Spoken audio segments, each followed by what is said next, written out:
and welcome to your CNY Weathertainment for the Mohawk Valley 5-day forecast. Now, there's some changes coming to Weathertainment beginning this week. We're putting live stream on the bench because people don't seem to care for it as much as Periscope. Hey, who am I to complain? You're the viewer, you make the call. I go along with it. So, here's the change. Every night, 5:55, not live stream, that's on the bench, Periscope. We do Periscope for the Mohawk Valley and then expand it beyond to the Northeast. At 6:55, you get another notification, but that's for the Midwest, and at 7:55 for the Mountain and West Coasts. Why am I doing all that? Because viewers are tuning in all over the country. They love Weathertainment.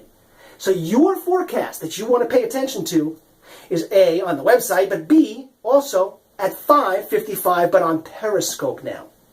We'll simplify things by getting rid of live stream.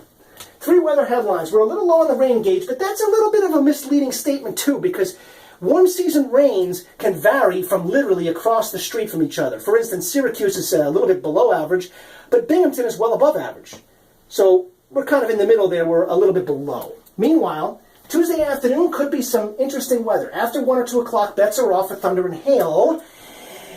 And temps in the 70s through Sunday mean a little bit below average temperatures for this time of year. I think you'll take that in late June, where the average is now 80, 78, 75, 78, meandering not far from average, but not going above it.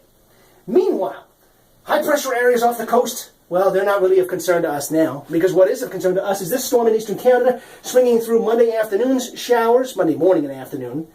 And then here comes the next one for Tuesday afternoon. It brings significantly cooler air. But in the transition between it, not only the chance for thunder showers Tuesday afternoon, but also because the air is so unstable going vertically up into the atmosphere, there's the possibility for some small hail. Here's what I'm talking about. There's not much showing up in the beginning, but in the end, notice how the front begins to intensify in the last few frames, looking closer to this frontal boundary by the end. So there's a tale to tell here where this is unstable, unsettled air that when it moves into the warmer air it's displacing, there is the possibility of it flaming up into some thunderstorms, which will be most intense east of Utica and east of Syracuse. So here's the setup.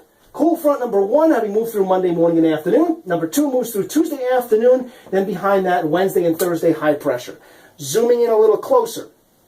Again, if you are in the Mohawk Valley, it makes a difference because Syracuse probably not seeing severe storms. The storms are going to form just to its west.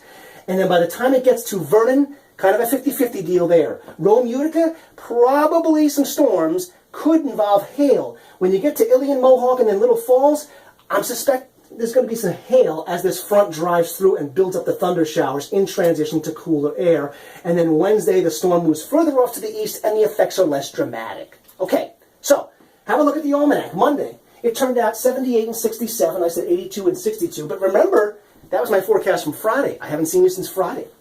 That's pretty close for 3 days away. 900's in the rain bucket. We're going to lose another minute for Tuesday. The forecast is brought to you in part by our friends at Picture Perfect Pools and Affordable Spas, Route 5 New Hartford, the place to go, as well as the City Gym in downtown Utica, and the Utica Blue Sox, which have a game Tuesday evening. Tuesday, some afternoon thunder showers, dry morning, high of 78. Tuesday night, those storms dissipate, race off to the east, leaving us with some clearing after 8 o'clock and a low of 55. For Wednesday, a mixture of sun and clouds. It'll be cooler with a high of about 75 degrees. Thursday looks just fine and dandy like cotton candy. And then Friday, some afternoon showers, maybe a storm as well, leading to cooler, drier weather for the upcoming weekend. That is your 5-day forecast. Take it and make it a great day.